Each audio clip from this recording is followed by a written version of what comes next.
Benson Biribisingi, Mapamda, Sinzalanza Megidegi, Matamna, Ekoi, Puyomana Madam Oiduna, Nasiki Taramasi, Kaju, Sambana Madam Oiduna, Nasi, Wanga, Pigata Wanga, Putimona, Matangi, Tanja Asi, Kanatela Tela, the Lobby and Megidamata, Sinzalanza Riba, Organizing Committee, Maketegi, Hangatsari.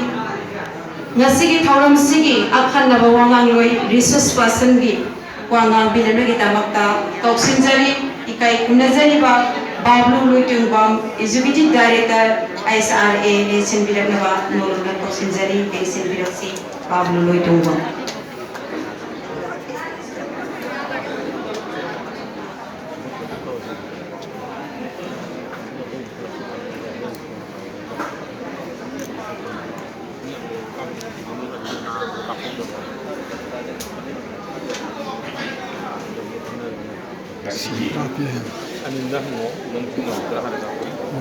Anti-Repression Day, may I election Ibema, Presidium member saying, Loina na resource person saying, Kuna magpuha magkada kung na jari, Loina na Manipur ki oiraba yamna itihasik oiraba nungay asibu lingsing na ba Manipur ki kaman mo kung nagiling pinagliba kay kuna magpuso ay nagpopong kurumzari.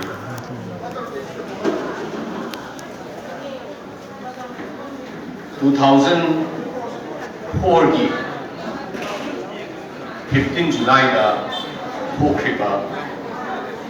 Kanglagi Maningthang Basana Fonda Tau Ributo Kasi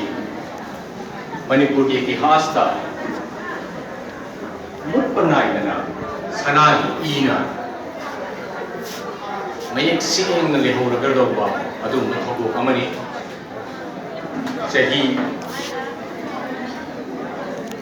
arami ipan kaisel ne adong magpu kasi ang ningsing mamatam da ako'y nangarang da thokibdong na adong mayam da hawnani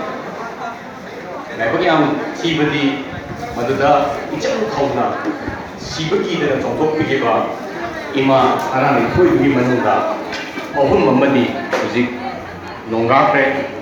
adumai to na matam di turai itekna sienthara panchil si loina na nongmadi ima singsi ahin sumashanapa amadi masidista kayam kuina koi mya marsa leiga duri uno kayasi yang suon ba ima sing yang yaubi Mama ki chakida lebak ki oina chauna koi sumai to na mayam punna anti-repression day si tawba ngam khidre aduna koina pick up na human rights alert ki conference hall da imam mayam da ବ୍ୟବହାର utpa imam mayam ki khoban to jogi khobo ama tawjiki maduda mayam amoi sokna haunagi basi Imam yang diwari se imam yang sina thukki bada masi sum loirega chatkidra habigi wakhalonda akoina initiative amaga lokhatse madudi imam yang gi wari singun si ima sing na leiba yumdu da chatna ga akoina khonggatsi amadi mase tung koina lehuna na ba internet ki juk nina masi YouTube ta hangat si hedana ha amagi waina ima amamam gi wari sibun se dokhat si hedana pe maina ona jai aduna ngasi asi apoi human rights alert ki YouTube ki channel da mayam sangbi ragadi human rights alert hedana internet ka mobile da sangbi ragadi ima trani thoi sigi wari si muzik khazana ako'y tentak na loinamak nasi ako'y laire amadi masi ako'y adong kudakta masing na fresh na may magi yung da hammaga masadi wari mana kamay to na saukhalapa mana kamay to na mayra pa di pa mana kamay to na hay pa yang itihasik oy pa yang baru oy pa books de yaw pa amadi buzi mana kali hawi pa hay ba na sing si yang azana asan konjen bi na Khambire Masih yang seng na hai pada koi isa seng na hai tare BA tamiba MA tamiba isa seng na yang mana moi na thawai haksang yau na koi moi ki abo event do ki phigam da na abo event do sing ki wari si moi khare di ko pau ko 2004 se sa moi mya khomjun da sen bi na ma sing ki wari si di internet da YouTube da lo thambi ne masimak si koi yam na Dapat khaba amadi cha sing sibu koina thank you ngoino hona jai badu matam amada hayeng itihas irak pada amadi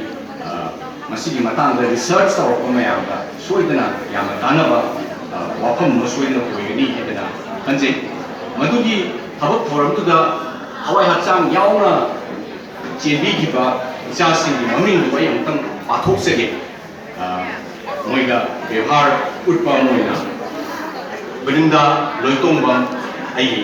ye okse bai chani nongkhang nganba thongga donal thiam hizam janu naima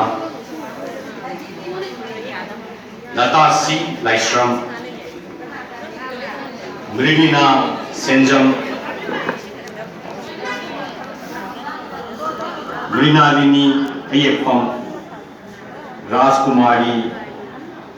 Divya Vidya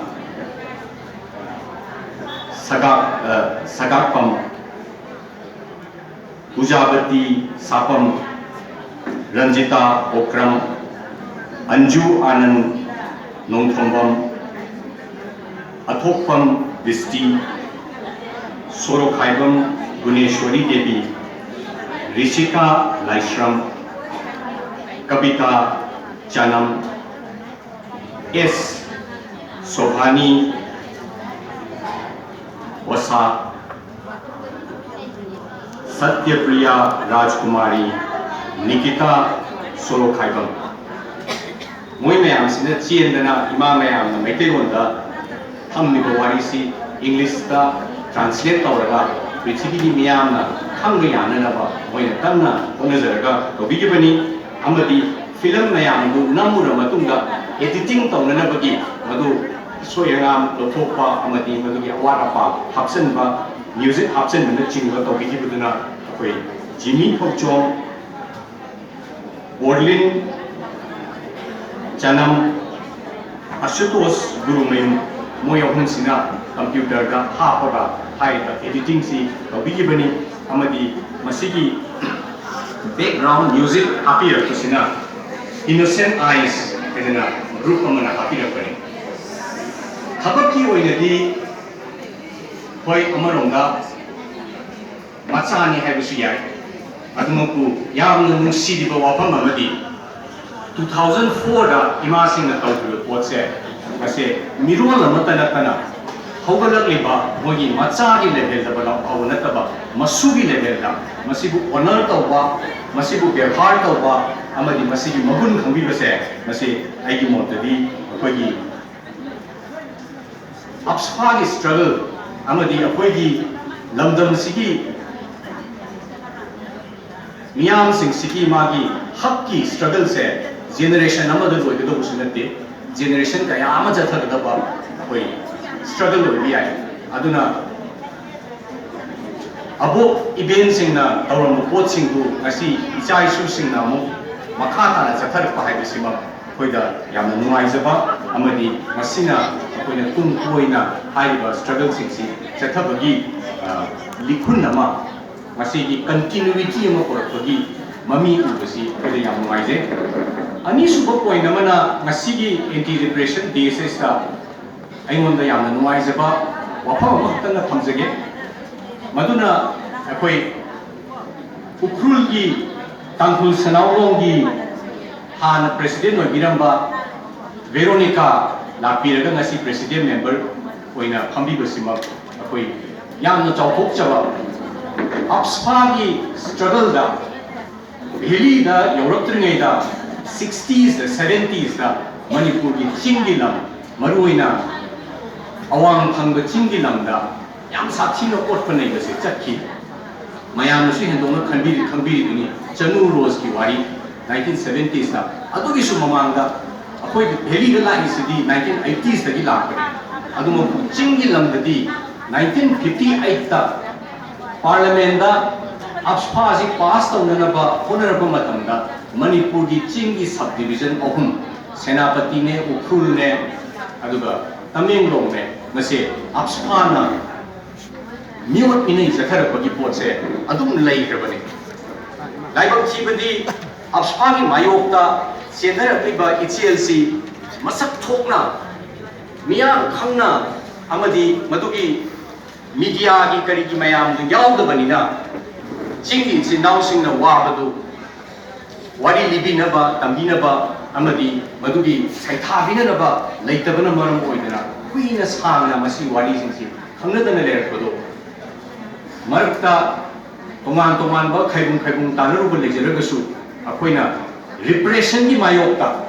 miyoi bagi leiriba potential singsu phugaina satna bo honarakpada toman ba saktina namdharna bo honaba sidadi ching haiba leke tamba leke tangkul haiba leke meite haiba leke akoi punna masigi kholau lauminnabagi hanasu leramni leke haiba nate adu marakta masigi toman ba apanba ayatpa mayam leirudo ngasi amu akoi punna dais da paminadana akoi Veronica na natana tangkul Senalonggi uzi ma office bearer oibiriba agi sister anisu amanda lengjeri aduna maya paibi singi asigumbagi housiga akogi chingi ichinau singi tongan ba nupigi oiba ihou maya amala isiga masigi anisi hazana punna kholau longmina punga magadi akoida haibung tanariba macheti oina tanariba maya se base akoi tumoina thangamaga akoi repression laitaba miyogi hak singse mapung phana akoi hangminaba ngamba adumba समाज खुनाई Manipur ओरपी mummy उजब फंगजब से याम नुंगाई फोंदोकजरगा